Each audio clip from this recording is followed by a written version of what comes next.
Hello, कैसे हो आप सभी लोग। द पॉलिटिकल मास्टर में एक बार फिर से आप सभी का स्वागत है।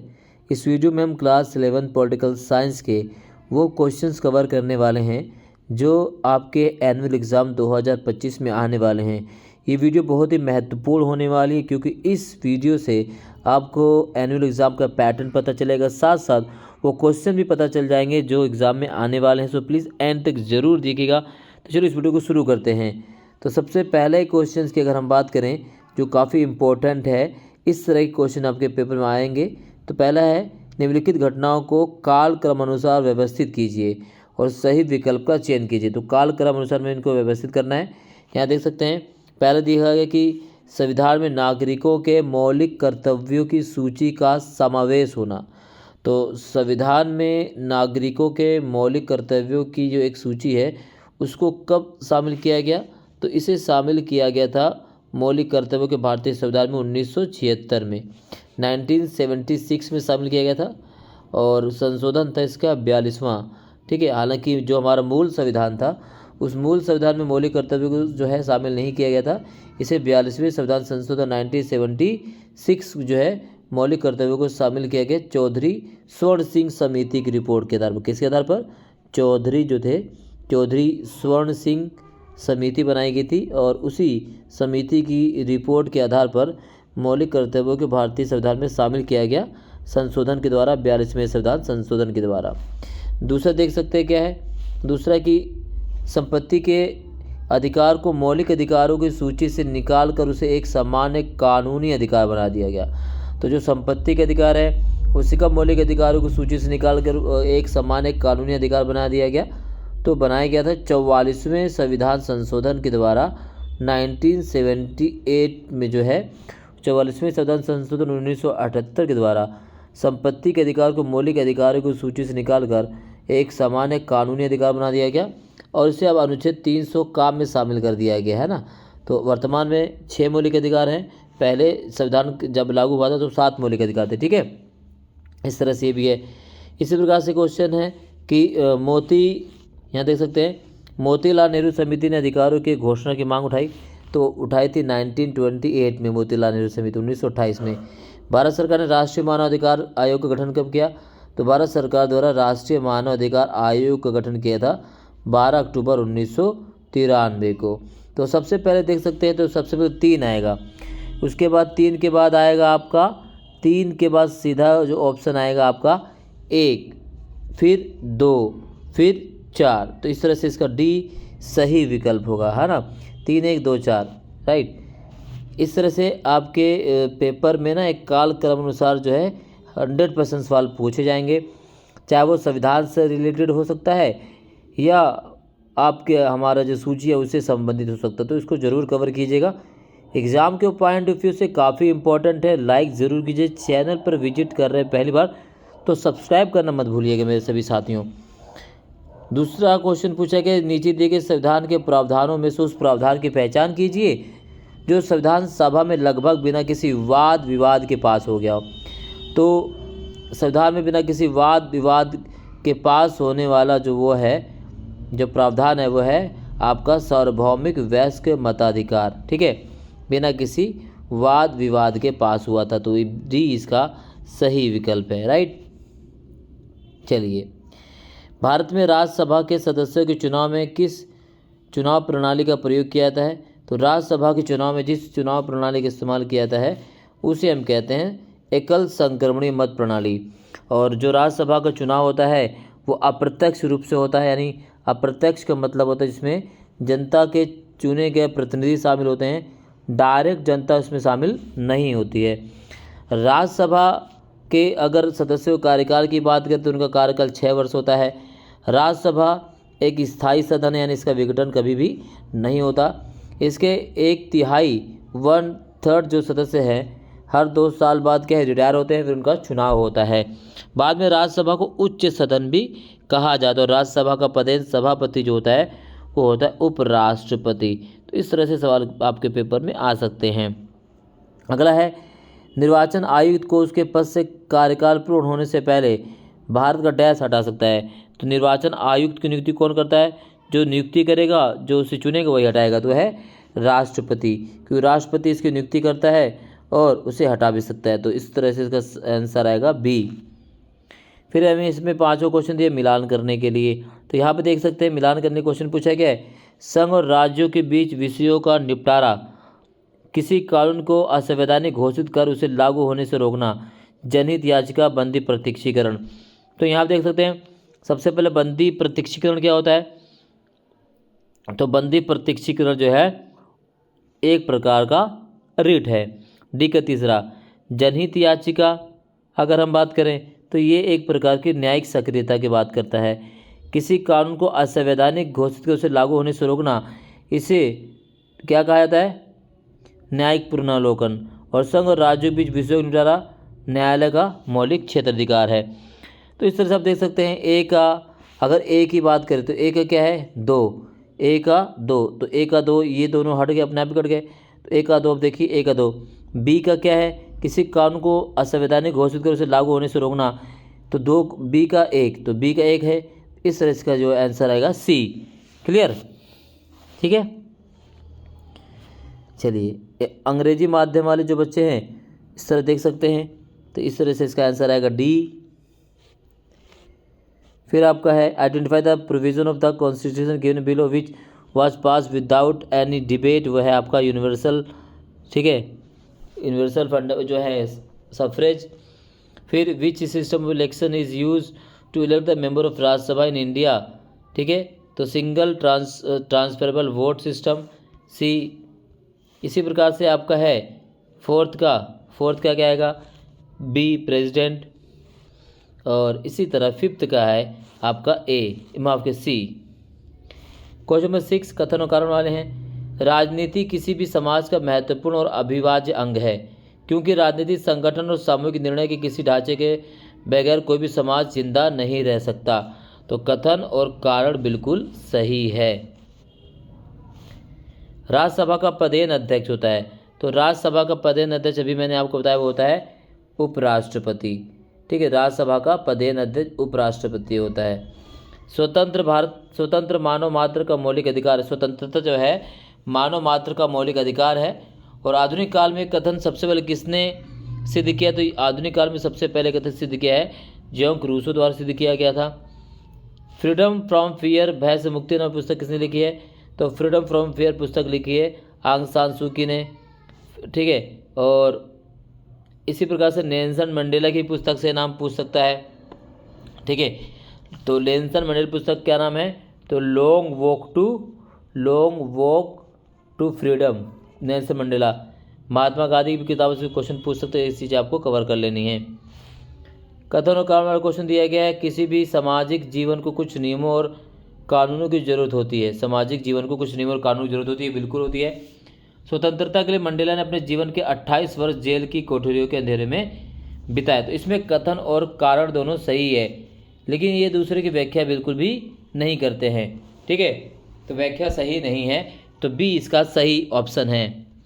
इसी प्रकार से अंग्रेजी माध्यम के जो इसका छठे का जो है वो आपका ए। इसी प्रकार से 7वें का जो है आपका वाइस प्रेसिडेंट, 8th का रूसो, 9th का अगर हम बात करें तो वो आपका 9th का क्या आएगा, आंग सान सू की। 10th का भी बी आएगा। इसी प्रकार से क्लास 11 मतलब क्वेश्चन नंबर 11, निम्नलिखित में से किसे भारतीय धर्मनिरपेक्षता का दार्शनिक माना जाता है, तो भारतीय धर्मनिरपेक्षता का दार्शनिक माना जाता है पंडित जवाहरलाल नेहरू को। किस देश में एक विशेष समुदाय द्वारा पहनी जाने वाली परंपरागत फैस टोपी को हैट कानून के जरिए प्रतिबंधित किया गया, वह टर्की और तुर्की, ठीक है। तो ये इसका सही आंसर है तुर्की, कमाल पाशा के नेतृत्व में। यहाँ से क्वेश्चन आता ही आता है, इम्पोर्टेंट है। सरकारी आयोग क्या है, इसका आयोग की रिपोर्ट में क्या सिफारिश की गई थी, तो सरकारी आयोग की बात करें तो इस सरकारी आयोग जो है केंद्र और राज्यों के संबंधों से आधारित है, और केंद्र राज्य के संबंधों को सुधार करने के लिए इस आयोग का गठन किया गया था। और इसके जो अध्यक्ष थे वो थे रंजीत कुमार सरकारिया, उन्हीं के नाम पर इसका नाम सरकारी आयोग पड़ा। और इसके लिए के बाद क्या किया, अनुच्छेद 263 के माध्यम से एक अंतर्राज्यीय परिषद की स्थापना की गई, जो केंद्र राज्य की बातों को निपटारा करेगी। केंद्र राज्य संबंधों को किस प्रकार से सुधारा जाए, इसको लेकर 1600 पन्ने की रिपोर्ट पेश की गई थी सरकारी आयोग के द्वारा। इसी प्रकार राजनीतिक सिद्धांत का उद्देश्य क्या है? तो राजनीतिक सिद्धांत का उद्देश्य क्या है? राजनीतिक सिद्धांत उद्देश्य जो है समाज में समानता, स्वतंत्रता, बंधुत्व को किस प्रकार स्थापित किया जाए, इसका प्रमुख उद्देश्य है। संसाधनों का जो है बंटवारा किस प्रकार किया जाए, इसको पता करने के लिए हमें राजनीतिक सिद्धांत को प्रमुख रूप से पढ़ना चाहिए। तो ये क्या है? राजनीतिक सिद्धांत का उद्देश्य है। और राजनीतिक सिद्धांत जो है राजनीतिक विज्ञान से संबंधित क्या सिद्धांत है, जिसमें राजनीति के सामाजिक तत्वों, लोकतंत्र, अधिकार, स्वतंत्रता, इन सब के बारे में अच्छी तरह हमें पता चलता है। प्राकृतिक असमानता और सामाजिक असमानता की तुलना कीजिए। देखो, जो प्राकृतिक असमानता है इसमें बदलाव करना संभव नहीं है, जबकि जो सामाजिक असमानता होती है समाज द्वारा प्रदान की जाती है, तो इसमें बदलाव किया जा सकता है। प्राकृतिक असमानता प्राकृतिक द्वारा प्रदत्त होती है, जबकि जो सामाजिक असमानता समाज में मौजूद कुरीतियों, किंवदंतियों और सामाजिक लोगों द्वारा प्रदान की जाती है। सामाजिक असमानता को कानूनों और नियमों के माध्यम से प्रतिबंधित किया जा सकता है असमानता को, जबकि प्राकृतिक असमानता को किसी प्रकार से प्रतिबंधित नहीं किया जा सकता। तो इस तरह से प्राकृतिक असमानता और सामाजिक असमानता में अंतर क्वेश्चन पेपर में पूछा गया है। इसके अलावा क्वेश्चन है 19वीं सदी के यूरोप में एक संस्कृति एक राज्य की मांग क्या है? तो एक संस्कृति एक राज्य के मतलब का मांग ये होता है कि एक राज्य जो है वो एक संस्कृति संबंधित है और वह राज्य जो है उसी संस्कृति और धर्म को एक प्रमुख धर्म के रूप में मानेगा। उस एक संस्कृति को सामाजिक ताने बाने का जो प्रमुख माना जाएगा। तो एक संस्कृति की मांग जो है 19वीं शताब्दी में यूरोप में उठाई गई थी।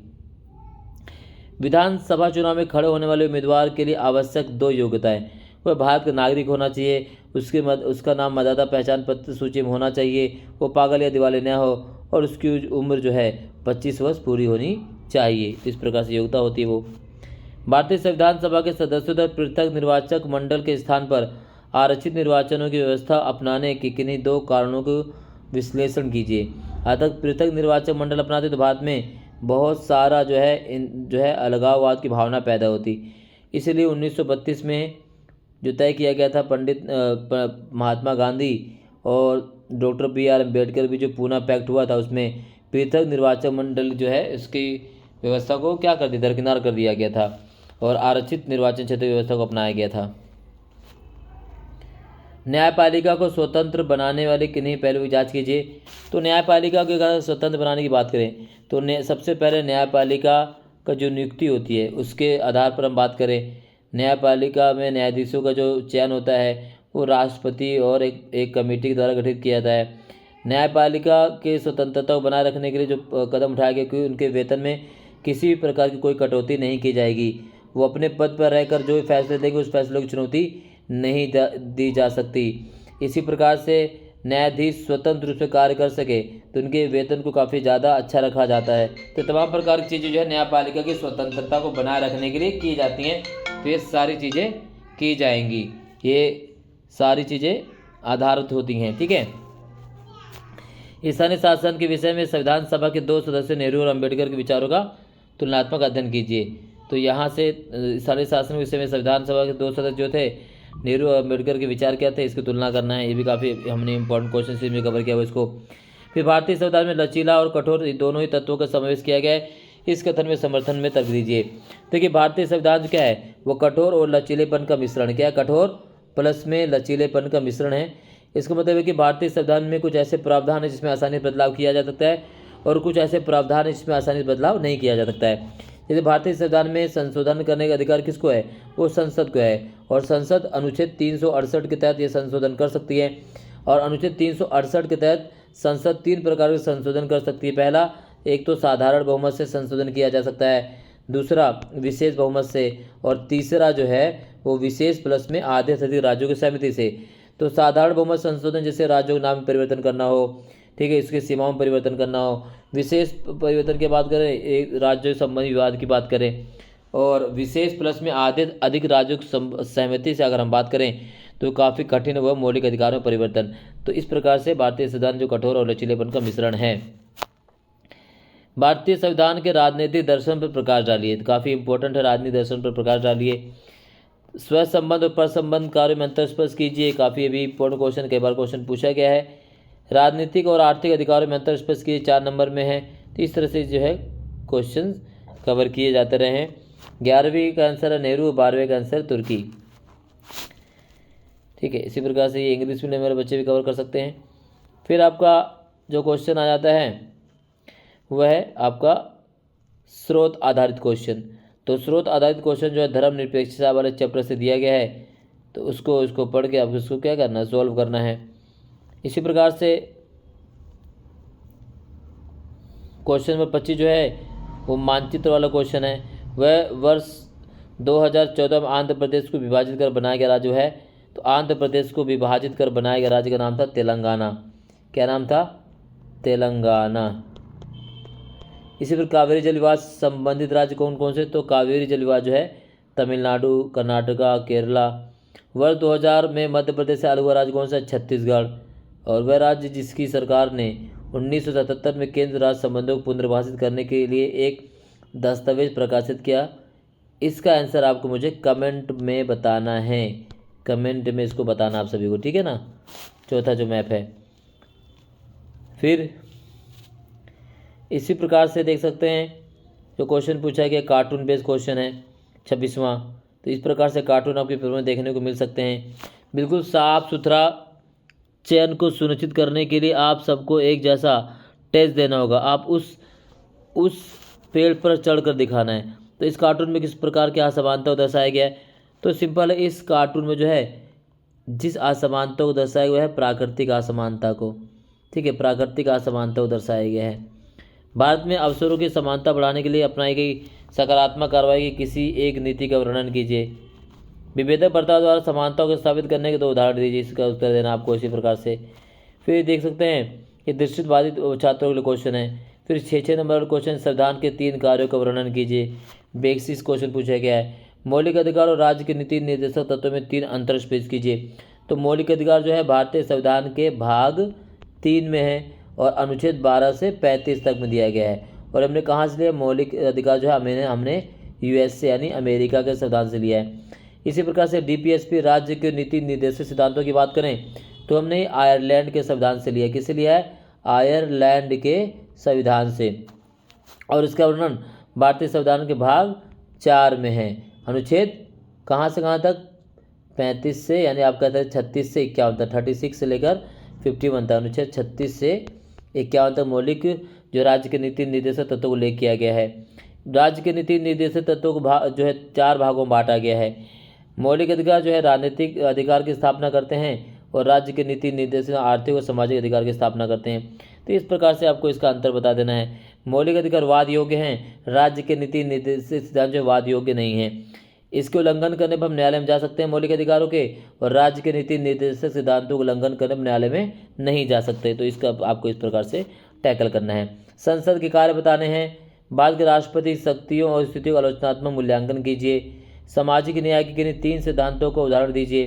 फिर जॉन रॉल्स का न्याय के सिद्धांत, पृथक्करण कानून किसे कहा गया है, और राष्ट्रवादी भावनाओं को प्रेरित करने वाले किन्हीं 3 कारकों पर प्रकाश डालिए।